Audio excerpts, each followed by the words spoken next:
Good morning my dear student. आज हम लोग मशीन डिजाइन में लेक्चर सीरीज 6 को डिस्कस करेंगे। जैसा कि माय डियर हम लोगों ने लास्ट लेक्चर में अपना chapter belt, rope and chain drive को डिस्कस किया था, तो आज हम लोग क्या करेंगे डियर, इस लेक्चर में उसी चैप्टर से related belt, chain and rope drive से रिलेटेड हम लोग क्या सॉल्व करेंगे डियर, एमसीक्यू को सॉल्व करेंगे। Means multiple choice question, that means objective question को हम लोग सॉल्व करने चल रहे हैं। तो चलिए डियर हम लोग स्टार्ट करते हैं वन बाय वन। जितने भी मैक्सिमम क्वेश्चंस हमारे बन सकते हैं एग्जाम से रिलेटेड इंपॉर्टेंट, और साथ में जो भी मैक्सिमम पॉसिबल क्वेश्चंस बन सकते हैं इस चैप्टर से रिलेटेड, उन सारे क्वेश्चन को हम लोग सॉल्व करेंगे।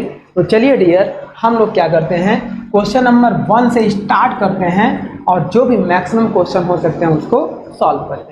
तो आइए स्टार्ट करते हैं, देखते हैं फर्स्ट क्वेश्चन में क्या कह रहा है। तो देखिए डियर फर्स्ट क्वेश्चन की बात कर रहा है, chain drive is not suitable for. तो सबसे पहले हमें यह समझना चाहिए कि चेन ड्राइव क्या है। तो दो स्प्रॉकेट होते हैं डियर, दोनों स्प्रॉकेट में हमारे क्या होते हैं, टीथ बने होते हैं। इसमें भी हमारे टीथ बने होते हैं और इन स्प्रॉकेट के बीच में हम लोग इस तरीके से चेन लगाते हैं। ऐसे हमारी क्या होती है, लिंक होती है और पावर हमारा ड्राइवर से ड्रिवन तक ट्रांसमिट होता है। इसी को बोलते हैं चेन ड्राइव सिस्टम। और नॉर्मली क्या होता है, हॉरिजॉन्टल एक्सिस में और पैरेलल शाफ्ट दोनों होंगी। ये शाफ्ट हमारी और ये शाफ्ट हमारी, दोनों शाफ्ट का एक्सिस पैरेलल होगा और हॉरिजॉन्टल होगा, तभी चेन ड्राइव हमारा पॉसिबल है। आइए देखते हैं क्वेश्चन क्या कह रहा है। कह रहा है chain drive is not suitable for, किसके लिए सुटेबल नहीं है। पहला कह रहा है पैरेलल शाफ्ट, तो चेन ड्राइव तो हमारा पैरेलल शाफ्ट के लिए सुटेबल है, दैट मीन्स ये तो होगा। सेकेंड कह रहा है नॉन पैरेलल शाफ्ट, तो हमारा क्या होता है डियर कि चेन ड्राइव हमारा नॉन पैरेलल शाफ्ट के लिए सुटेबल नहीं होता है। ये नॉट सुटेबल की बात कर रहा है, तो नॉन पैरेलल शाफ्ट के लिए चेन ड्राइव हमारा सुटेबल नहीं होगा। नेक्स्ट बात कर रहे हैं परपेंडिकुलर शाफ्ट के लिए, परपेंडिकुलर शाफ्ट के लिए भी चेन ड्राइव हमारा सुटेबल नहीं होगा। और डी ऑप्शन में आपका हो जाएगा B and C, B and C. तो इसका मतलब बी और सी ये दोनों हमारे लिए सुटेबल नहीं होंगे चेन ड्राइव में, दैट मीन्स ऑप्शन डी ही हमारा करेक्ट है। तो ये हमारा होगा फर्स्ट क्वेश्चन चेन ड्राइव से रिलेटेड। आगे बढ़ते हैं question number second. Second question कह रहा है dear, in case of belt drive system the effect of the centrifugal tension is. तो सबसे पहले समझिए ये ड्राइवर हो गया और ये ड्रिवन हो गया, ये बेल्ट हो गया। ये हम लोग अभी ओपन बेल्ट सिस्टम समझ रहे हैं, क्रॉस बेल्ट में भी देख लेंगे। तो यहाँ अगर ये क्लॉकवाइज घूमेगा ड्राइवर, तो ड्रिवन भी क्लॉकवाइज घूमेगा। अब यहाँ देखो टाइट साइड इस डायरेक्शन में है, तो सेंट्रीफ्यूगल टेंशन हमारा क्या होगा, यहाँ पे इस साइड में लगेगा टीसी और यहाँ इस डायरेक्शन में है तो सेंट्रीफ्यूगल टेंशन ऐसा लगेगा। तो इस तरीके से एक टाइट साइड में सेंट्रीफ्यूगल टेंशन लगेगा और एक स्लैक साइड में सेंट्रीफ्यूगल टेंशन लगेगा। अब ये बात करो centrifugal tension is to in case of belt drive system, उसका क्या इफेक्ट होगा। तो आइए देखते हैं ऑप्शन के अकॉर्डिंग। फर्स्ट आपका कह रहा है dear, case of belt to leave the pulley and increase the power to transmit. तो ये क्या करता है डियर, जब पावर की बात करते हैं तो यह पावर को डिक्रीज कर देता है, क्योंकि total tension is equal to हो जाता है T1 मीन्स टाइट साइड से tension plus T2 means slack side tension plus TC। अब TC की वैल्यू बढ़ गई तो हम ये power is equal to dear जानते हैं T1 minus T2 into V। अब T1 माइनस T2 में जब TC को ऐड कर देंगे तो ये हमारी क्या हो जाएगी, पावर को डिक्रीज कर देता है। तो ये हमारा ऑप्शन नहीं होगा।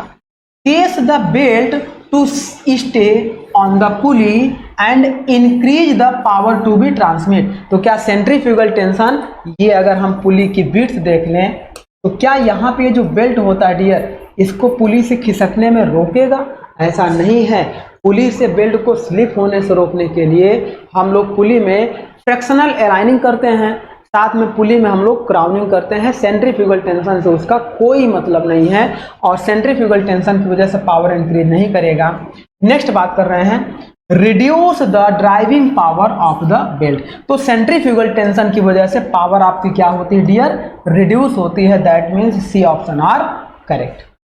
डी ऑप्शन क्या कह रहा था, stretch the belt in longitudinal direction. Belt में स्ट्रेच आ जाएगा, तो स्ट्रेच आपका लेटरल डायरेक्शन में भी आता है, लेकिन मैक्सिमम आपका क्या होगा, सेंट्रीफ्यूगल टेंशन की वजह से पावर आपकी लॉस होगी, डिक्रीज हो जाएगी।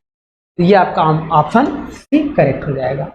आइए नेक्स्ट क्वेश्चन की तरफ बढ़ते हैं। क्वेश्चन नंबर 3 ये कह रहा है dear, if the two pulley in a belt drive have different value of coefficient of friction.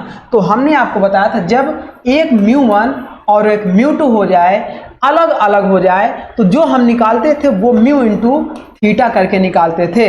तो जब अलग अलग कोफिशिएंट ऑफ फ्रैक्शन हो जाए, मतलब दो पुली का मटेरियल अलग अलग हो जाए, तो उस समय then the design will be based on the pulley which is depend on mu theta.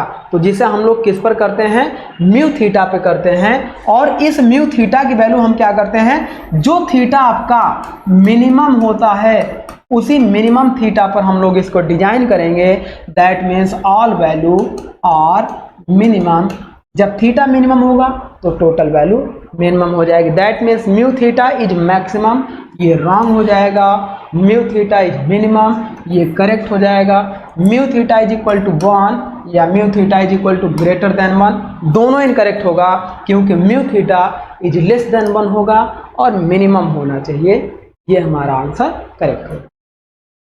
अब बढ़ते हैं क्वेश्चन नंबर 4 की तरफ। क्वेश्चन नंबर 4 कह रहा है dear, the power transmitted by means of belt depend upon. तो जो बेल्ट ड्राइव सिस्टम है डियर, इसमें जो पावर हमारी ट्रांसमिट हो रही है, ये ड्राइवर से ड्रिवन पे जो हमारी पावर ट्रांसमिट हो रही है, यह किस पर डिपेंड करेगी, तो यह दोनों बेल्ट के टेंशन पर डिपेंड करेगी, बेल्ट और पुली के सरफेस के फ्रैक्शन पे डिपेंड करेगी।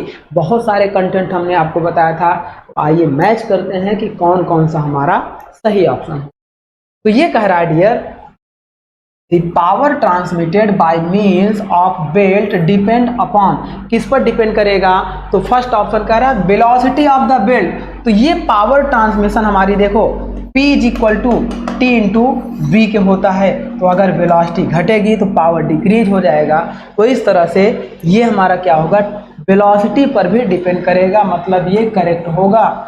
Tension under which the belt placed on the pulley, तो पावर आपका देखो P is equal to T1 minus T2 into V होता है। तो इस T1 की वैल्यू पर कोई चेंजेस आएगा तो इस P पर चेंज आएगा। तो ये हमारा टेंशन पर भी डिपेंड करता है। नेक्स्ट बात कर रहे हैं, arc of contact between the belt and the smaller pulley, इस पर भी डिपेंड करता है। जो आर्क ऑफ कॉन्टैक्ट यहाँ से लेकर यहाँ तक, ये जो कॉन्टैक्ट हो रहा है यहाँ से लेकर यहाँ तक, ये जो कॉन्टैक्ट हो रहा है, इस पर भी डिपेंड करता है हमारा belt drive system. That means D option है ऑल ऑफ एबव, मतलब हमारा सभी करेक्ट होगा। ये हो गया हमारा इसका ऑप्शन। आगे बढ़ते हैं डियर क्वेश्चन 5 की तरफ। 5 क्वेश्चन कह रहा है, when the speed of belt increase, जब बेल्ट की स्पीड को हम क्या कर दें dear, v is equal to increase कर दें, तो हमारा क्या इफेक्ट पड़ेगा। चलिए हम ऑप्शन के अकॉर्डिंग देखते हैं। फर्स्ट कह रहा है the coefficient of friction between the belt and pulley increase, तो वेलोसिटी का म्यू से कोई मतलब नहीं है डियर। अगर हमारे कोफिशिएंट ऑफ फ्रैक्शन इंक्रीज होगा तो वेलोसिटी हमारी क्या होगी, वेलोसिटी का उससे क्या होगा, मतलब वो स्लिप नहीं होगा। वेलोसिटी से हमारा कोई मतलब नहीं होगा, फ्रैक्शन बढ़ेगा तो स्लिप नहीं होगा। ये हो गया हमारा। The coefficient of friction between the belt and pulley are decrease, इससे भी कोई मतलब नहीं है। अब देखो यहाँ पे जब कह रहा है when the speed of the belt increase, तो ये हमारा कह रहा है the power transmitted will be decrease, तो हमारी पावर क्या हो जाती है, डिक्रीज हो जाएगी। तो ये हमारा होता है जब वेलोसिटी इंक्रीज होती है तो power transmission due to slipping हमारा डिक्रीज होने लगता है। ये फिनोमेना हमारा करेक्ट हो जाएगा। नेक्स्ट कह रहा है the power transmitted will increase, तो हमारा ऑप्शन सी करेक्ट हो जाएगा। आइए आगे बढ़ते हैं क्वेश्चन नंबर 6 की।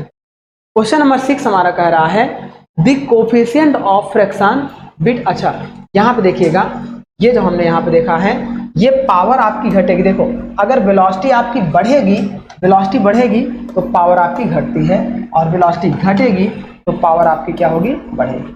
चलिए आगे हम बात करते हैं नेक्स्ट क्वेश्चन नंबर 6 में कह रहा है dear the coefficient of friction between the belt and pulley depend upon the.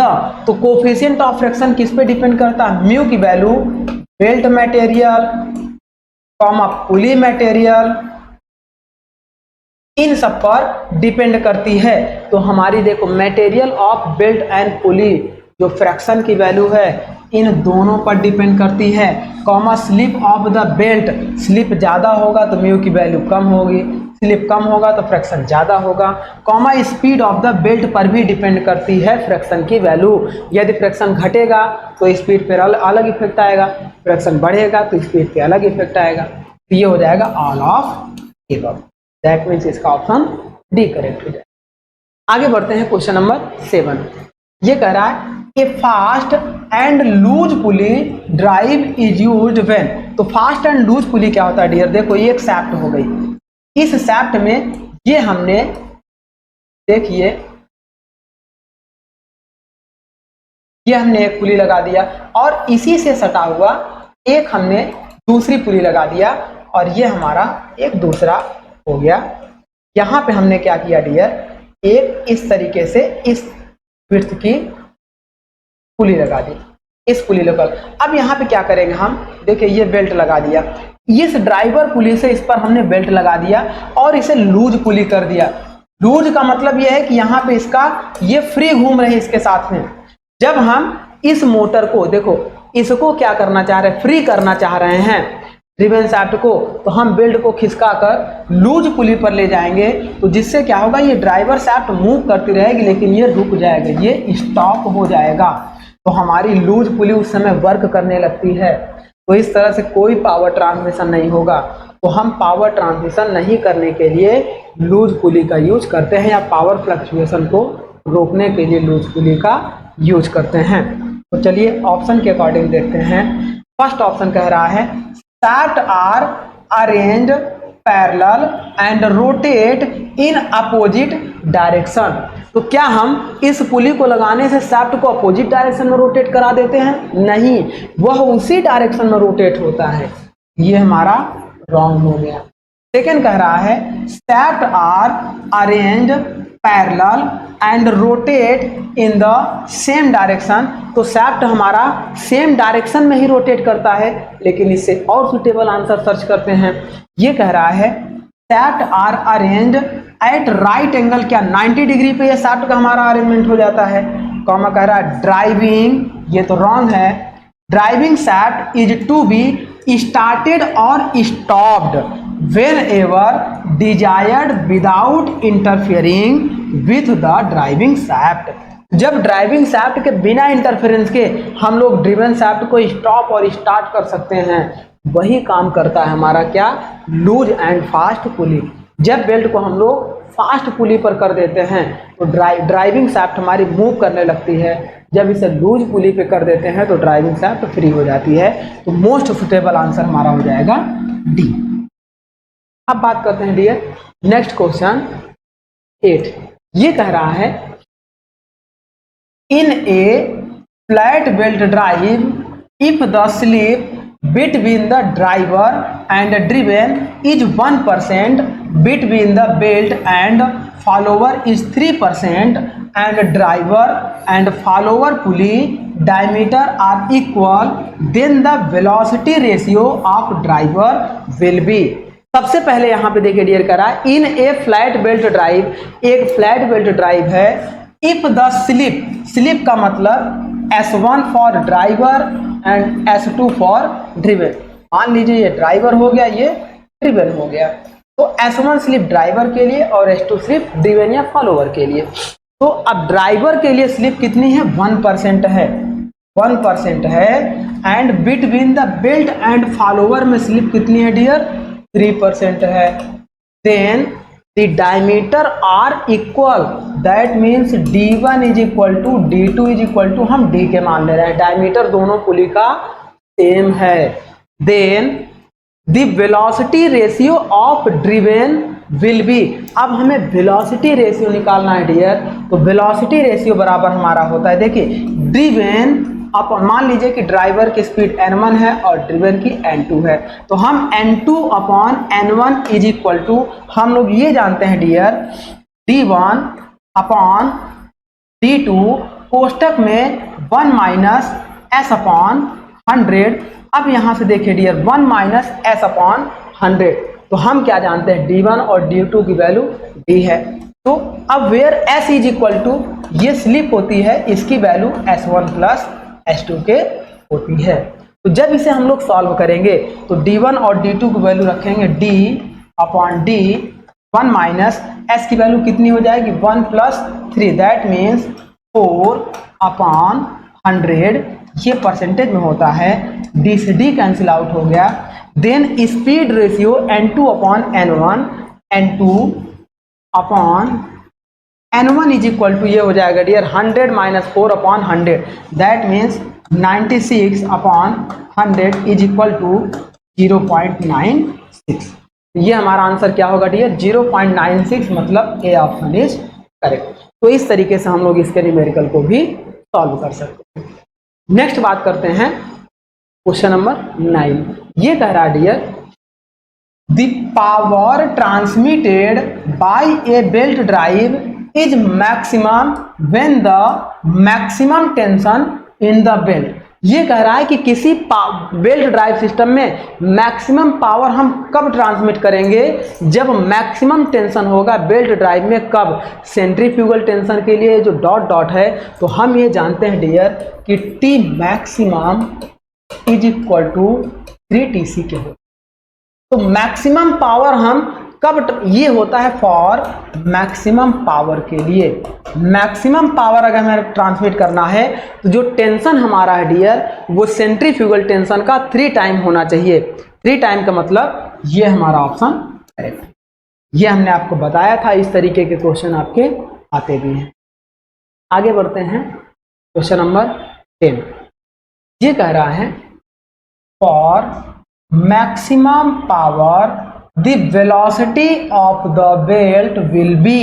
Maximum power के लिए, P मैक्सिमम के लिए अगर हम V की बात करेंगे तो V बराबर हमारा क्या होता है dear, for maximum power velocity of the belt is, तो हम ये जानते हैं डियर, ये हमारा होता है T/3m रूट ओवर में होता है, क्योंकि जब हम इसको सॉल्व करते हैं ये इज इक्वल टू v होता है, तो हम ये जानते हैं T maximum is equal to 3m v square के होता है।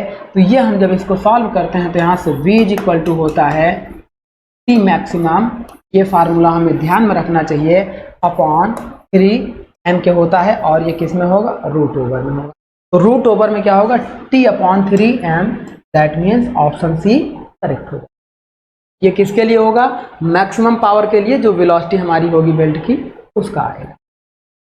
देन क्वेश्चन नंबर 11 की ओर बढ़ते हैं। 11 नंबर क्वेश्चन कह रहा है dear, when a belt drive is transmitting maximum power. अब एक बेल्ट ड्राइव में मैक्सिमम पावर P मैक्सिमम कब ट्रांसमिट होगा, मैक्सिमम पावर कब ट्रांसमिट होगा, उस समय बात करते हैं, देखते हैं। पहले ऑप्शन देखते हैं। ऑप्शन ए कह रहा है, effective tension is equal to the centrifugal tension. तो ये गलत कह रहा है। मैक्सिमम पावर तब होगा डियर जब effective tension T maximum is 3 times of centrifugal tension के होता है। ये कह रहा है इक्वल, इक्वल नहीं होगा, T is equal to TC का नहीं होगा, T is equal to 3TC होगा, तब मैक्सिमम पावर ट्रांसमिट होगा, मतलब ये रॉन्ग हो गया। बी कह रहा है effective tension is half of centrifugal tension, that means ये कह रहा है T maximum is equal to 2TC। 2TC मतलब सेंट्रीफ्यूगल टेंशन का आधा करेंगे तो ये हाफ हो जाएगा। देन ये भी रॉन्ग है, ये भी रॉन्ग है, 3TC के होता है। नेक्स्ट कह रहा है driving tension on slack side is equal to the centrifugal tension, ये भी रॉन्ग कह रहा है, ये भी रॉन्ग कह रहा है। Next, driving tension on tight side is twice the centrifugal tension, तो ये हमारा करेक्ट होता है। हम ये जानते हैं dear, T1 plus T2 is equal to 3 TC के होता है, where T2 is equal to 2 TC और T1 इज इक्वल टू, ये T1 इज इक्वल टू हमारा होता है TC के। यहाँ से आप देखिए T2 is equal to 2 TC के होता है, twice of the centrifugal tension के tight side of the tension होता है, तो ये हमारा होता है डियर ऑप्शन डी करेक्ट हो जाएगा। नेक्स्ट बात करते हैं क्वेश्चन नंबर 12। क्वेश्चन नंबर 12 में देखते हैं क्या कह रहा है। ये क्वेश्चन कह रहा है in a multiple V belt drive if one of the belt break then. अब मल्टीपल बेल्ट ड्राइव सिस्टम में मान लीजिए कि ये पुली थी, अब इस पुली पे एक बेल्ट ये लगा है, एक बेल्ट ये लगा है, एक बेल्ट ये लगा है और सब पे ग्रुप बने हुए हैं, सब पे इस तरीके से ग्रुप बने हुए हैं। जब ये बेल्ट हमारा, एक पुली हमारी क्या हो जाए डियर, एक पुली हमारी फेल हो जाए या टूट जाए तो उस समय क्या इफेक्ट पड़ेगा, तो ये कह रहा है only the broken belt is replaced, comma second कह रहा है the entire set of the belt is replaced. तो पहले ये समझिए डियर कि जब एक बेल्ट आपका ब्रोकन होता है तो बाकी के बचे बेल्ट पे टेंशन की वैल्यू क्या हो जाती है, मैक्सिमम हो जाती है, जिस वजह से उस बेल्ट में टियर एंड वियर अचानक से बढ़ जाते हैं, जिस वजह से हम जब एक बेल्ट को चेंज करते हैं तो हमें पूरे बेल्ट के सेट को चेंज करना होता है। और साथ में जब एक बेल्ट हम नया लगाएं, अगर दो पुराने बेल्ट रहें तो चलते चलते पुराने बेल्ट में अलग टेंशन जनरेट हो चुका होगा, उसकी लंबाई कुछ बढ़ चुकी होगी और नए बेल्ट की लेंथ हमारी कम रहेगी, तो ये क्या करेगा, पावर डिफरेंस देना शुरू करेगा, मतलब पावर ट्रांसमिशन में फ्लक्चुएशन आना शुरू होगा। तो हमेशा जब वी बेल्ट में more than one belt use हो और जब कोई एक बेल्ट ब्रोक हो जाए तो उस समय हम सभी बेल्ट को, मतलब the entire set of the belt are replaced, सभी बेल्ट को हम लोग क्या करेंगे डियर, चेंज करेंगे। दैट मीन्स बी ऑप्शन हमारा करेक्ट हो जाएगा। नेक्स्ट बात कर रहे हैं क्वेश्चन नंबर 13। ये कह रहा है dear the width of the pulley should be width of the belt. अब क्या, अब क्वेश्चन में देखिए width of the pulley, suppose करो कि ये पुली की विड्थ है, तो हमने आपको बताया था कि width of the pulley is always greater than the width of the belt. का ये बेल्ट की विड्थ है, बेल्ट की विड्थ के बराबर पुली की विड्थ नहीं रखेंगे, पुली की विड्थ को कम भी नहीं करेंगे, हमेशा पुली की width B1 is greater than P2 रखेंगे, तभी हमारी पावर ट्रांसमिट होती रहेगी, अदरवाइज बेल्ट स्लिप करके बाहर जा सकता है। तो पुली की width, the width of the pulley should be greater width of the belt. तो ऑप्शन हमारा क्या होगा, greater than width of the belt. ये हो गया हमारा क्वेश्चन नंबर। आगे बढ़ते हैं क्वेश्चन नंबर 14। ये कह रहा है crowning on pulley help. Crowning हम क्यों करते हैं डियर, ये हमारी फ्लैट पुली होती है, तो बेल्ट के स्लिप को कम करने के लिए हम इस पे इस तरीके से या इस पे हम इस तरीके से क्राउनिंग कर देते हैं। इस क्राउनिंग को करने का मतलब ये होता है, क्राउनिंग मतलब ताज, इस क्राउनिंग को हम लोग कॉन्वेक्स टाइप का करते हैं। इसका मेन रीजन होता है कि बेल्ट, पुली को बेल्ट से स्लिप होने से रोकना, स्लिप को कम करने के। ये हमारा क्या होता है, in decreasing the slip of the belt, comma next हमारा क्या है, अच्छा सुटेबल तो ये है, आगे देख लेते हैं।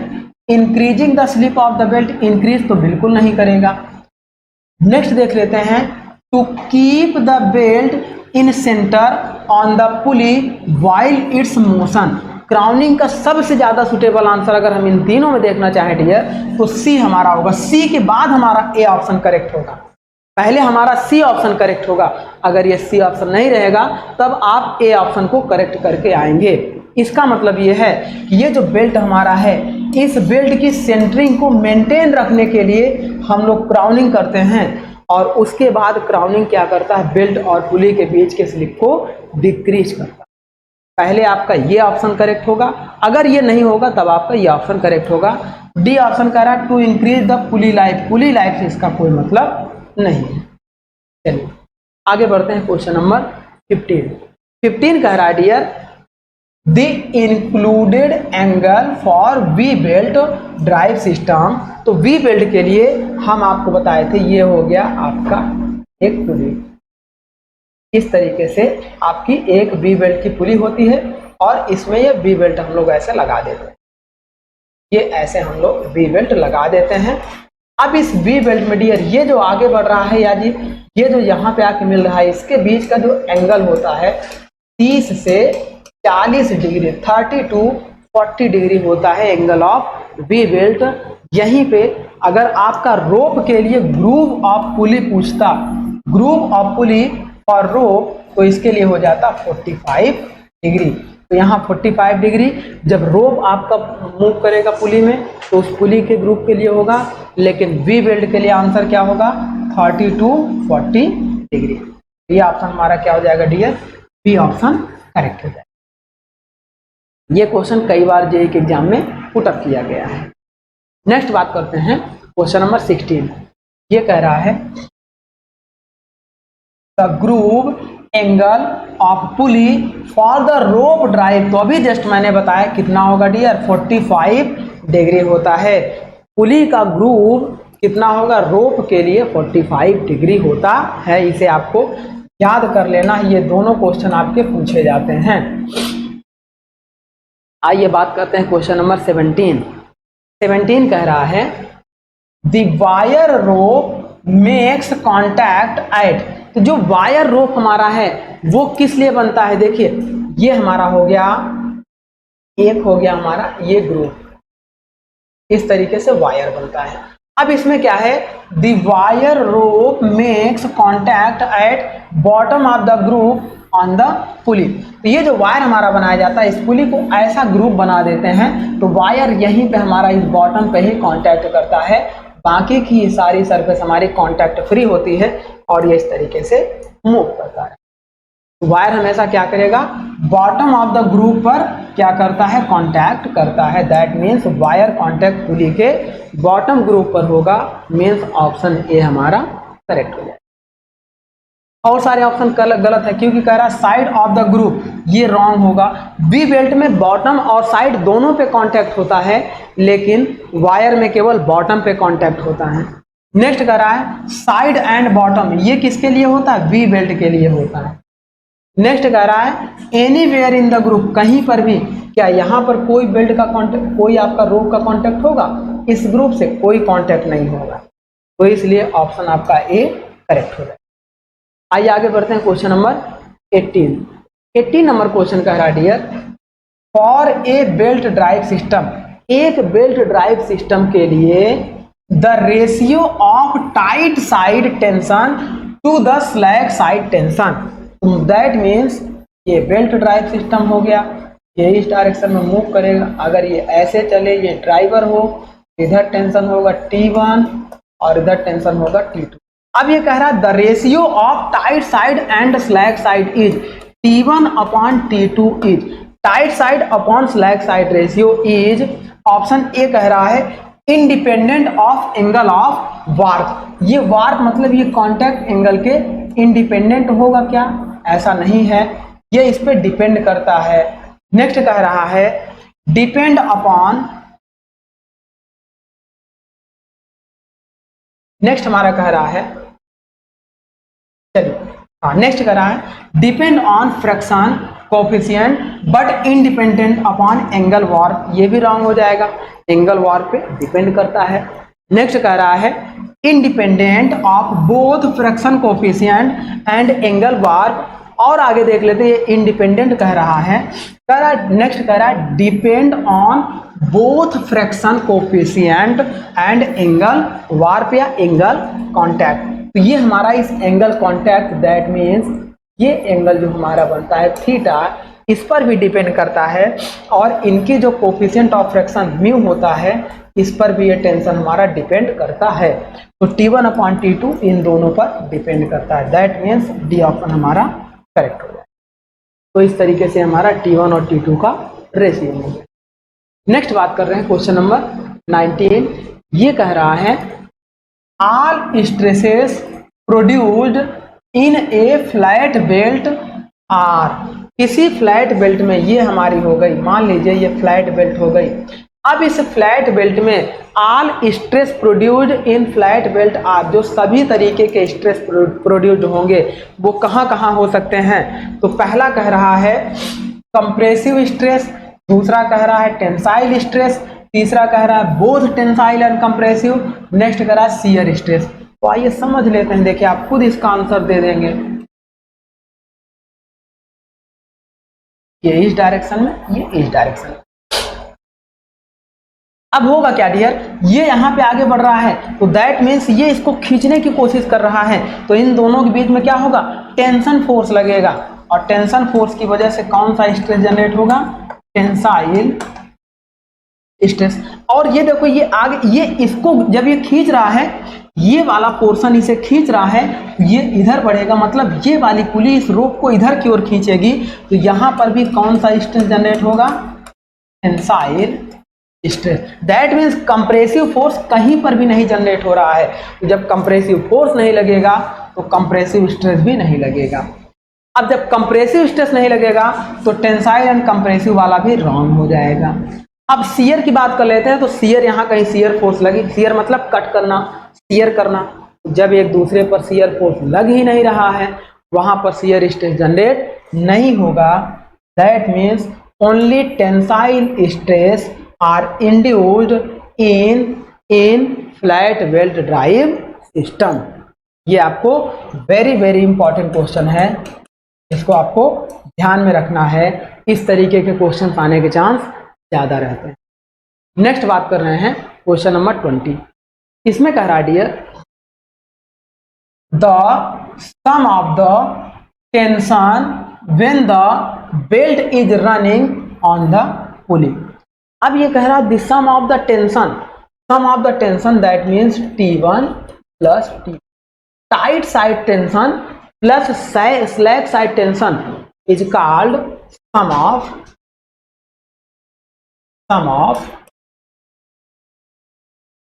टेंशन। अब sum of tension, the sum of tension when the belt is running on the pulley, जब बेल्ट हमारा किसी पुली पर रन कर रहा होगा तो sum of the tension are equal to किसके बराबर होगा। ऑप्शन देखते हैं, पहला कह रहा है less than the initial tension, second कह रहा है more than the initial tension, third कह रहा है more than twice of initial tension, and third कह रहा है half of the initial tension. तो हम ये जानते हैं dear, initial tension T is equal to T1 plus T2 into, ये ट्वाइस हो जाता है, twice of the initial tension के हो जाता है। तो ये चीज आपको याद रखना है, जब आपका sum of the tension is equal to more than twice of the initial tension, initial tension के ट्वाइस से भी ज्यादा होता है, ये चीज आपको याद रखना है। दैट मीन्स इसका सी ऑप्शन करेक्ट होगा। नेक्स्ट आइए बात करते हैं क्वेश्चन नंबर 21। ये कह रहा है फैन बेल्ट इन ऑटोमोबाइल, जहां पर हमने आपको बात किया है डियर, फैन बेल्ट हो गया, कंप्रेसर हो गया, ये इन सब जगहों पे हम लोग क्या यूज करते हैं, वी बेल्ट का यूज करते हैं। ये वही कह रहा है कि fan belt in automobile is selected. अब यहाँ पे देखो ये कौन सा बी सेक्शन बेल्ट, तो ये हम लोग बी सेक्शन वी बेल्ट का यूज करते हैं। और वी बेल्ट आपका कितने टाइप का होता है, A B C, D and E, 5 type का आपका होता है, सी डी एंड ई, ये आपका 5 टाइप का वी बेल्ट होता है। और इस वी बेल्ट में हम लोग ऑटोमोबाइल में फैन बेल्ट का यूज करते हैं, वो किसका यूज करते हैं, B type section of V belt का यूज करते हैं। और अगर हम वी बेल्ट के शेप की बात करेंगे तो ये कुछ ट्रेपेजोइडल शेप का इस तरीके से होता है। इसके एंगल की बात करेंगे तो इसका एंगल 30 से 40 डिग्री ये होता है आपका वी बेल्ट। नेक्स्ट बात कर रहे हैं क्वेश्चन नंबर 22 में देखते हैं क्या डिस्कशन चल रहा है। ये कह रहा है विच one of the following drives is used for transmitting power without slip. Without slip का मतलब positive drive system, positive drive system. तो इन सब में से कौन कौन ऐसे ड्राइव सिस्टम है जिसमें स्लिप नहीं होगा? तो हम ये जानते हैं बेल्ट में स्लिप होता है, रोप में स्लिप होता है, कौन पुली में भी स्लिप होगा, लेकिन चेन ड्राइव में स्लिप नहीं होता है। विदाउट स्लिपिंग हमारी चेन ड्राइव आगे बढ़ती है। तो जो पुली वगैरह है उस सब में स्लिप होगा, चेन ड्राइव में स्लिप पॉसिबल नहीं है। बिकॉज अब क्या होता है, दो स्प्रॉकेट होते हैं, एक ये हो गया, एक ये हो गया। इस तरीके से इस स्प्रॉकेट में हमारे क्या होते हैं, टीथ बने होते हैं। इसमें भी हमारे क्या बने होते हैं, टीथ बने होते हैं। और इसके ऊपर हम लोग ये चेन लगाते हैं। इस तरीके से डिफरेंट टाइप्स ऑफ लिंक की चेन हम लोग यूज करते हैं, इसे बोलते हैं चेन ड्राइव सिस्टम। आइए क्वेश्चन नंबर 23 की तरफ बात करते हैं। 23 क्वेश्चन कह रहा है creep in belt drive is due to. Belt में जो क्रीप उत्पन्न होगा, इंड्यूस्ड होगा, वह किस रीजन से इंड्यूस्ड हो सकता है? तो जब क्रीप की बात करेंगे डियर, क्रीप की बात करेंगे, पहला कह रहा है weak material of the belt, मतलब बेल्ट के वीक मटेरियल की वजह से क्रीप जनरेट होगा। नेक्स्ट कह रहा है weak material of the pulley, pulley के वीक मटेरियल की वजह से जनरेट होगा। नेक्स्ट कह रहा है uneven extension and contraction of the belt when it passes from the tight and flat side. अब देखिए ये हमारा हो गया बेल्ट ड्राइव सिस्टम। अगर ये क्लॉकवाइज रोटेट कर रहा है तो सपोज करो इधर T1 टेंशन है, इधर T2 टेंशन है, इस तरीके से रोटेशन इनका कंप्लीट हो रहा है। अब यहाँ पे अगर T1 बराबर T2 हो जाए तो क्रीप नहीं जनरेट होगा, और हम ये जानते हैं कि T1 is greater than T2 होगा।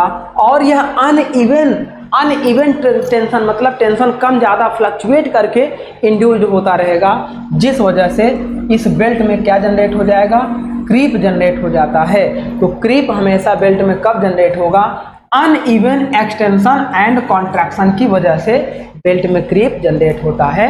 तो option C is the correct option for this question. तो इसका आप याद रखिएगा, क्रीप कब जनरेट होगा बेल्ट में, uneven extension and contraction due to tension, और कहाँ कहाँ, tight side and flat side में। चलिए नेक्स्ट क्वेश्चन की बात करते हैं, क्वेश्चन नंबर 24। बहुत ही आसान क्वेश्चन है। देखिए फार्मूला बेस्ड है, हमने कहा था कि फार्मूले भी क्वेश्चन में आके पूछे जाते हैं। तो ये क्वेश्चन कह रहा है given that T1 and T2 are the tension on the tight side and slack side. T1 आपका टाइट साइड टेंशन है और T2 आपका स्लैक साइड टेंशन है। स्लैक साइड मतलब लूज साइड टेंशन है ऑफ द बेल्ट। अब ये कह रहा है respectively the initial tension of the belt taking centrifugal tension TC is equal to. तो इनिशियल टेंशन की बात कर रहा है डियर, तो इनिशियल टेंशन आपका किसके बराबर में होगा? तो इनिशियल टेंशन देखो, if TC is equal to 0, तो initial tension TO is equal to T1 plus T2 upon 2 हो जाता है। यदि if TC centrifugal tension does not equal to 0, जब सेंट्रीफ्यूगल टेंशन 0 नहीं होगा तो उस समय initial tension TO is equal to T1 के साथ में एक सेंट्रीफ्यूगल टेंशन जनरेट होगा, प्लस स्लैक साइड में T2 के साथ में एक सेंट्रीफ्यूगल टेंशन जनरेट होगा अपॉन 2। दैट मीन्स जब इसको सॉल्व करेंगे तो T1 plus T2 plus 2TC, TC इधर भी होगा, TC इधर भी होगा, अपॉन 2। तो इनिशियल टेंशन की वैल्यू पूछा था, that means T1 plus T2 plus 2TC upon 2। तो T1 प्लस T2 ये रॉन्ग हो जाएगा, बी ऑप्शन करेक्ट है, T1 plus T2 plus 2TC upon 2। तो इस तरीके से देखिए फार्मूले भी आते हैं। आइए बात करते हैं क्वेश्चन नंबर 25। 25 में कह रहा है dear, centrifugal tension in belt is, centrifugal tension TC की बात कर रहा है, तो यह किसकी वजह से होता है? Due to centrifugal force, centrifugal force की वजह से होता है। और यह T1 में भी टीसी जनरेट होता है और T2 में भी टीसी, मतलब टाइट साइड में भी सेंट्रीफ्यूगल टेंशन जनरेट होगा और स्लैक साइड में भी सेंट्रीफ्यूगल टेंशन जनरेट होता है। तो आइए देखते हैं, ये कह रहा है centrifugal tension in belt is क्या होता है, आगे देखते हैं। ऑप्शन ए कह रहा है useful because its maintain some tension even when no power is transmit, एकदम रॉन्ग कह रहा है डियर। जब टीसी जनरेट होगा तो पावर को लॉस करता है, अगर टीसी नहीं होगा तो पावर थोड़ी सी बढ़ेगी। सेंट्रीफ्यूगल टेंशन और पावर को लॉस करता है, तो ये कह रहा है कि यूजफुल होगा। कैसे यूजफुल होगा? जब पावर ही लॉस करेगा तो वो अनयूजफुल है, जिसे हम निगलेक्ट करना चाह रहे हैं। बी ऑप्शन कह रहा है नॉट हार्मफुल, ये भी रॉन्ग कह दिया। जहां पे नॉट हार्मफुल कह दिया मतलब गलत है, सेंट्रीफ्यूगल टेंशन क्या होगा? हार्मफुल होता है। चलिए सी ऑप्शन की बात कर रहा है harmful, yes, centrifugal tension is also harmful because it's increase belt tension and reduce the power transmission, क्योंकि यह बेल्ट के टेंशन को बढ़ाता है। यदि टाइट साइड में टेंशन T1 था तो टेंशन को और बढ़ा के T1 प्लस TC कर देगा, स्लैक साइड में टेंशन T2 था तो टेंशन को बढ़ाकर TC कर देगा, जिस वजह से पावर आपकी लॉस हो। तो इस तरह से इसका ऑप्शन सी करेक्ट हो जाए। चलिए आगे बढ़ते हैं, क्वेश्चन नंबर 26 कह रहा है an idler pulley is used. Idler pulley क्या होती है डियर? जैसे मान लो ये बेल्ट हो गया, सॉरी ये पुली हो गई, अब ये बेल्ट आपका ऐसे लूज हो जाए, अब लूज हो जाए तो यहाँ पे क्या होगा? ये पावर को थोड़ा फ्लक्चुएट करने लगेगा, तो यहाँ पर एक पुली लगाएंगे इसकी टेंशन को मेंटेन करने के लिए, ताकि ये पुली आपकी फ्री एक्शन में जब ये ऐसे रोटेट करेगा ये इस तरह से रोटेट करती रहेगी, फ्रीली रोटेट करती रहेगी, इसमें कोई पावर ट्रांसमिशन नहीं होगा, लेकिन यही शाफ्ट इस बेल्ट को टाइट करके रखेगी। तो ऐसी पुली को हम लोग बोलते हैं आइडलर पुली। तो इस आइडलर पुली के बारे में पूछा जा रहा है, देखते हैं क्या पूछा जा रहा है। फर्स्ट कह रहा है for frequent stopped the motion, तो ये गलत है। शाफ्ट या पुली को फ्रिक्वेंट स्टॉप करने के लिए हम लोग क्या करते हैं? फ्री पुली का यूज करते हैं और आइडलर पुली का यूज नहीं करते हैं। सेकंड कह रहा है to maintain request tension in the belt, तो इस बेल्ट में टेंशन को मेंटेन करने के लिए आइडलर पुली का यूज करते हैं। दैट मीन्स बी ऑप्शन हमारा करेक्ट होगा, ये आइडलर पुली का यही यूज करते हैं। ये कह रहा है to change the direction of the motion, ये भी गलत है। To run only during non load periods, ये भी गलत है। ये हमारा हो गया इसके लिए आइडलर पुली की। अब आइए बात करते हैं क्वेश्चन नंबर 27। इसमें कह रहा है dear stress concentration factor for machine component is dependent. जो स्ट्रेस कंसंट्रेशन फैक्टर होता है, पहले तो स्ट्रेस कंसंट्रेशन क्या होता है देखिए, सपोज करिए कि अगर इस पे मान लो यहाँ पे हमने लोड लगाया तो इस पूरे क्रॉस सेक्शन, सपोज करिए यहाँ पे लोड लगाए तो पूरे क्रॉस सेक्शन पे क्या होगा? स्ट्रेस इंड्यूस्ड होगा। स्ट्रेस इज इक्वल टू क्या होगा? Load upon cross section area. अब इसको माइक्रो लेवल पे अगर हम जाकर देखें तो इसका क्रॉस सेक्शन एरिया सपोज करो क्या हो जाए? कुछ इस तरीके से हो जाए। अब हम लोड लगा रहे हैं तो यहाँ पे क्रॉस सेक्शन मिल रहा है, यहाँ क्रॉस सेक्शन और यहाँ पे क्रॉस सेक्शन, तो अब क्रॉस सेक्शन एरिया घट जाएगा माइक्रो लेवल पे जाने पे। जहाँ पे क्रॉस सेक्शन एरिया घट जाएगा वहाँ पे देखो एरिया डिक्रीज होगा, तो टोटल वैल्यू आपकी क्या हो जाएगी? इंक्रीज होगी, जिससे स्ट्रेस आपका इंक्रीज होता है। तो ऐसे केस में यहाँ पर स्ट्रेस की वैल्यू क्या हो जाती है? बढ़ जाती है, और इस इंक्रीज स्ट्रेस को हम लोग बोलते हैं स्ट्रेस कंसंट्रेशन। चलिए बात करते हैं इसी स्ट्रेस कंसंट्रेशन फैक्टर के बारे में। तो ये कह रहा है कि stress concentration factor for machine component is depend, किसी मशीन कंपोनेंट के लिए किस पर डिपेंड करता है? तो ऑप्शन के अकॉर्डिंग चेक करते हैं। फर्स्ट कह रहा है only on the geometry of the component. क्या यह केवल कंपोनेंट की ज्योमेट्री पर डिपेंड करेगा, मतलब उसकी संरचना पर। सेकंड कह रहा है only on the material of the component. क्या यह इस कंपोनेंट के केवल मटेरियल पर डिपेंड करेगा। थर्ड कह रहा है on geometry as well as material component on the. तो इस मटेरियल का देखो, अगर ये आपका डक्टाइल है तो ये थोड़ा सा क्या होगा, फ्लक्चुएट होगा और इसकी फ्लैट सरफेस कर देगा, तो जिस वजह से सरफेस एरिया बढ़ जाएगा। तो यह मटेरियल के नेचर पर भी डिपेंड करेगा, कॉमा। अब यहाँ पे देखो इसकी ज्योमेट्री अगर इस तरीके से, अगर ज्योमेट्री फ्लैट होती तो स्ट्रेस कंसंट्रेशन यहाँ नहीं होता। अनइवन सरफेस की वजह से स्ट्रेस कंसंट्रेशन हुआ है, दैट मीन्स ज्योमेट्री की वजह से भी होगा और आपका मटेरियल कंपोनेंट की वजह से भी होगा। मतलब हमारा सी ऑप्शन करेक्ट हो जाए। चलिए क्वेश्चन नंबर 28 की बात करते हैं।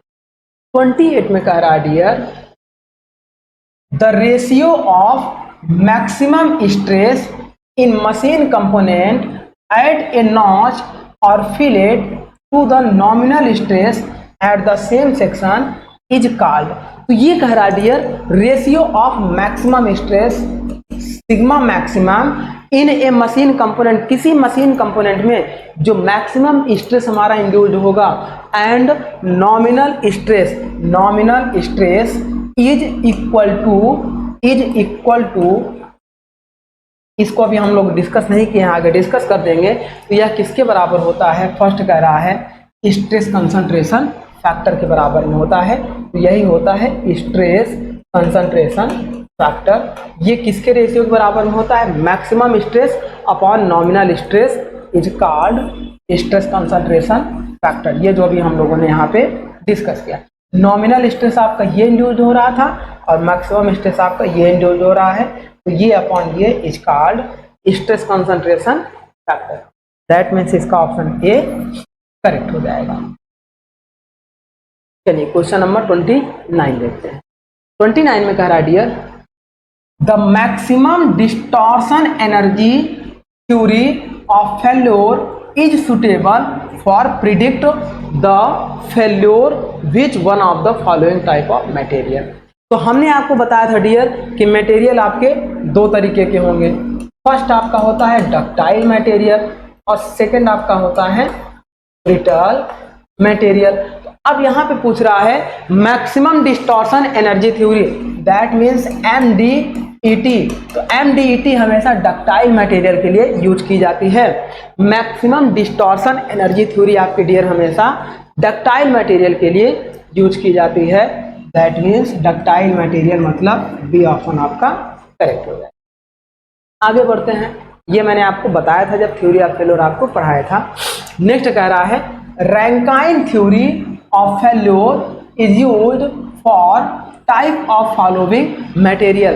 तो हम maximum normal stress theory MNST maximum normal stress theory is called Rankine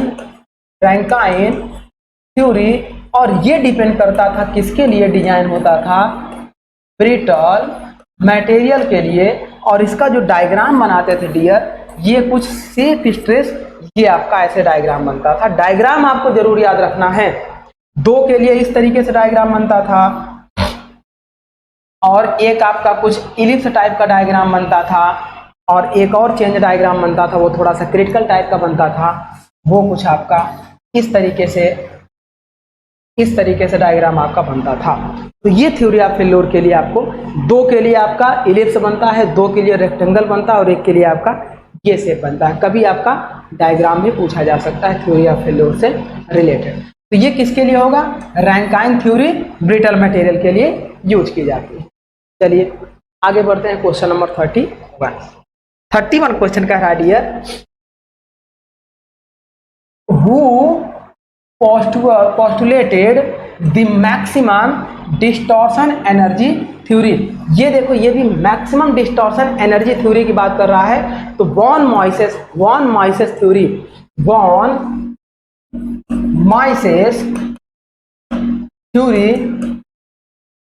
is called maximum distortion energy theory. तो maximum distortion energy theory is von Mises theory. That means option हमारा Tresca theory गलत है, Rankine theory गलत है, Saint Bennett गलत है। That means D option हमारा क्या हो जाएगा डियर, करेक्ट हो जाएगा। चलिए अब हम लोग आगे बढ़ते हैं। इसका मतलब ये हमारा क्या हो गया, डी ऑप्शन हमारा करेक्ट हो गया। चलिए हम लोग नेक्स्ट बढ़ते हैं डियर, अगले क्वेश्चन की तरफ बढ़ते हैं। Question number 32। क्वेश्चन नंबर 32 ये कह रहा है, if A shaft made from ductile material, यदि कोई सैफ्ट हमारा, ये जो सैफ्ट हमारा है, यदि ये सैफ्ट हमारा डक्टाइल मटेरियल का बना हो, डक्टाइल मटेरियल का बना हो, is subjected to combined bending and twisting movement. तो एक हम मान लो बेंडिंग लोड इस पे लग जाए और एक इस तरीके से ट्विस्टिंग मूवमेंट लग जाए, तो sigma twisting comma sigma bending, twisting stress और बेंडिंग स्ट्रेस दोनों इस पे जनरेट होगा। अब इस पे क्या होगा डियर, जब दोनों होगा तो calculation based on which one of the following failure theory will give the more conservative value। तो सबसे ज्यादा कंजर्वेटिव वैल्यू आपकी क्या होगी, तो हम आपको बताए थे प्रिंसिपल स्ट्रेस थ्योरी आपकी सिंपल थ्योरी होगी, लेकिन शियर स्ट्रेस थ्योरी आपकी मोर कंजर्वेटिव थ्योरी होती है। तो इस तरीके से शियर स्ट्रेस थ्योरी हमारी मोर कंजर्वेटिव होगी, लेकिन मोर एक्यूरेट रिजल्ट देती है। मोर एक्यूरेट मतलब कैलकुलेशन इसमें कठिन होता है। कैलकुलेशन क्यों कठिन होता है, क्योंकि जब हम लोग पढ़ते हैं तो sigma 1 minus sigma 2 upon 2 comma sigma 2 minus sigma 3 upon 2 comma sigma 3 minus sigma 1 upon 2, इन तीनों में जिसकी वैल्यू आपकी मैक्सिमम होती है तो हम क्या करते हैं, maximum of sigma 1 minus sigma 2 upon 2 comma sigma 2 minus sigma 3 upon 2 comma sigma 3 minus sigma 1 upon 2 is less then maximum permissible stress, या मैक्सिमम ये हमारा क्या है, जो यील्ड स्ट्रेस या अल्टीमेट स्ट्रेस है उससे कम होना चाहिए। तो इसीलिए इसकी वैल्यू थोड़ा सा कंजर्वेटिव होगी, क्योंकि कैलकुलेशन टफ होता है। तो ये हमारा ऑप्शन क्या हो जाएगा, देखिए मोर कंजर्वेटिव क्या होगा, maximum shear stress theory, MSST, MSST, ये मैंने आपको लेक्चर में बताया भी था। आगे बात करते हैं क्वेश्चन नंबर 33। ये कह रहा है dear, the good centre distance between the pulley in belt drive system. तो पुली और बेल्ट ड्राइव सिस्टम में गुड सेंटर डिस्टेंस कितनी होती है, जैसे मान लो ये हो गया पुली, ड्राइवर और ड्रिवन, ये जो इनके बीच का सेंटर डिस्टेंस है, इनके बीच का सेंटर डिस्टेंस है, ड्राइवर अच्छे से ड्रिवन को पावर ट्रांसमिट करे उसके लिए 6 मीटर से 7.5 मीटर के बीच में इनके बीच सेंटर डिस्टेंस अगर होगा तो ये हमारा क्या होगा, अच्छे से पावर को ट्रांसमिट करेगा। यही कहलाता है good centre distance between two centre of pulley. तो इसका मतलब ऑप्शन आपका क्या हो जाएगा, B option are correct, B option आपका करेक्ट हो जाएगा। आगे बढ़ते हैं क्वेश्चन नंबर 34। 34 कह रहा है, what strength of the material is to be considered for design of a ductile component under cyclic loading. जहां पे साइक्लिक लोडिंग की बात होगी डियर, वहां पे इंड्योरेंस स्ट्रेंथ की बात होगी। इंड्योरेंस स्ट्रेंथ आपका किसके लिए होता है, फॉर साइक्लिक लोडिंग। और ये साइक्लिक लोडिंग कब होगा, अंडर इलास्टिक कंडीशन,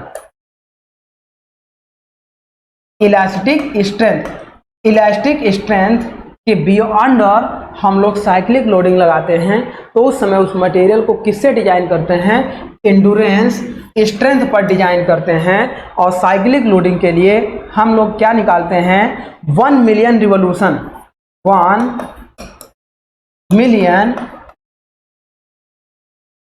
रिवोल्यूशन। अगर सपोज करिए डियर ये क्या है, मान लो कि एक शाफ्ट हो जाए, अब एक शाफ्ट में एक हमने लोड ऐसे बांध दिया। अब जब ये शाफ्ट रोटेट करेगी तो ऊपर अलग झटके मिलेंगे, नीचे अलग झटके मिलेंगे, अगल बगल अलग, मतलब इस पे क्या है, फ्लक्चुएट हो रहा है, स्ट्रेस की वैल्यू फ्लक्चुएट हो रही है। तो उस समय क्या होगा कि अब इस शाफ्ट को हम रोटेट कराएं, और कब तक रोटेट कराएं dear, 1 million revolution, 10⁶ revolution, 1 million revolution अगर ये क्रॉस कर गया विदाउट फेल्योर हुए, तो इसका मतलब ये शाफ्ट हमारे लिए क्या है, सेफ है, और यही लिमिट कहलाती है एंड्योरेंस स्ट्रेंथ। तो ये चीज आपको याद रखना है जब हम क्या करते हैं, किसी मटेरियल को डिजाइन करते हैं अंडर साइक्लिक लोडिंग, तो उस समय डक्टाइल मटेरियल के लिए एंड्योरेंस स्ट्रेंथ हमारा मैक्सिमम इंपॉर्टेंट होता है। दैट मीन्स आपका क्वेश्चन 34 का सी होगा।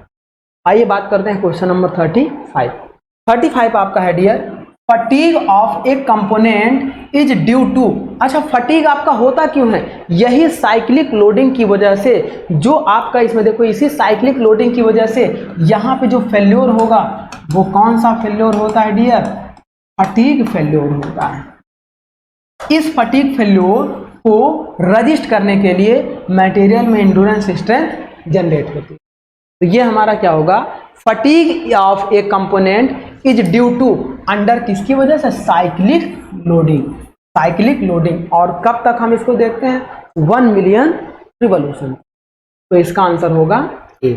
चलिए नेक्स्ट क्वेश्चन बात करते हैं, क्वेश्चन नंबर 36 का dear, wire rope are used for application of experiencing. तो वायर आपका क्या होता है डियर, ये वायर हो गया, इस तरीके से हम आपका पुली में क्या करते हैं, ग्रुप बना देते हैं, और इस ग्रुप का एंगल 45 डिग्री होता है। ये वायर हम लोग किसका बनाते हैं, स्टील या आयरन का बनाते हैं। तो इस वायर का यूज कहाँ कहाँ करते हैं, कन्वेयर में करते हैं, लिफ्टिंग में करते हैं, लोड को उठाने के लिए करते हैं। तो हम लोग देखो कहाँ कहाँ कर रहे हैं, फर्स्ट कह रहा है लो speed and low tension, wire steel का बना है तो इसको हाई टेंशन में भी हम लोग क्या करते हैं, यूज करते हैं, वायर फेल नहीं होगा। जबकि हाई टेंशन में बेल्ट फेल हो जाएगा लेकिन वायर फेल नहीं होगा। ये आंसर आपका गलत हो गया। नेक्स्ट कह रहा है लो स्पीड एंड हाई टेंशन, तो ये हमारा करेक्ट होगा डियर, क्योंकि वायर में स्लिप होने के चांसेस रहेंगे, इसीलिए स्पीड आपकी लो रखी जाएगी, लेकिन टेंशन आपका कैसा होगा, हाई यूज किया जाता है। वायर आपका क्या करता है डियर, लो स्पीड और हाई टेंशन के लिए सुटेबल होता है, पावर को एक प्लेस से दूसरे प्लेस तक ट्रांसमिट करने में। इसका मतलब आंसर आपका बी करेक्ट हो जाएगा। नेक्स्ट क्वेश्चन की बात करते हैं, क्वेश्चन नंबर 37। ये कह रहा है dear, all the failure theory gives nearly the same result. Question कह रहा है कि क्या सारी थ्योरी में, देखो ये कह रहा है all the failure theory gives nearly same result dot dot. Option हम मैच कराते हैं कि क्या सभी थ्योरी लगभग सेम रिजल्ट देती है। 5 थ्योरी ऑफ फेल्योर हमने आपको पढ़ाया था, क्या वो पांचों theory of failure same result देती है। ऑप्शन में देखिएगा, ऑप्शन ए कह रहा है when one of the principal stress at a point is larger in compression to the other. तो इसका मतलब ये होगा डियर, देखो when one of the principal stress का मतलब क्या होता है, ये हो गया सिग्मा एक्स, इधर हो गया माइनस सिग्मा एक्स, ये हो गया सिग्मा वाई, इधर हो गया माइनस सिग्मा वाई। तो यहाँ पर इस तरीके से जो हम लोग निकालते थे मोहर सर्किल से, वो हमारा कहलाता था प्रिंसिपल स्ट्रेस। अब इस प्रिंसिपल प्लेन पे प्रिंसिपल स्ट्रेस जब हम लोग निकालते हैं तो वो देखो when one of the principal stress at a point, किसी एक पर्टिकुलर पॉइंट पर, ये जो हम लोग प्रिंसिपल स्ट्रेस की बात करते हैं, is larger in compression to the other, तो इसकी वैल्यू हमेशा कंप्रेशन में लार्ज होती है, टेंशन एंड शियर में स्मॉल होती है। तो उस समय हम लोग क्या करते हैं, सभी थ्योरी ऑफ फेल्योर की वैल्यू लगभग सेम हमारी होती है। दैट मीन्स ऑप्शन ए हमारा करेक्ट होगा। ये मैंने आपको थ्योरी ऑफ फेल्योर में अच्छे से बताया हुआ है। नेक्स्ट बात करते हैं, देखिए ये तो हमारे होगा डियर आज के इस टॉपिक के लगभग 37 क्वेश्चन, जो हमारे किस पर डिपेंड थे, बेल्ट ड्राइव सिस्टम पे, चेन ड्राइव सिस्टम पे और रोप ड्राइव सिस्टम पे। साथ में कुछ क्वेश्चन हमारे थे चैप्टर 1 जिसे हम लोगों ने इंट्रोडक्शन के नाम पे पढ़ा था, that means theory of failure से रिलेटेड। तो ये सारे मैक्सिमम क्वेश्चन जो हमारे बन सकते थे डियर, उसको हम लोगों ने अच्छे से सॉल्व किया। तो हम उम्मीद करेंगे कि आपको सारा क्वेश्चन अच्छे से समझ में आया होगा। फिर हम लोग क्या करेंगे डियर, नेक्स्ट लेक्चर में एक नए टॉपिक को स्टार्ट करेंगे। तो चलिए माय डियर, आज का टॉपिक हम लोग यहीं पे स्टॉप करते हैं। Thank you my dear.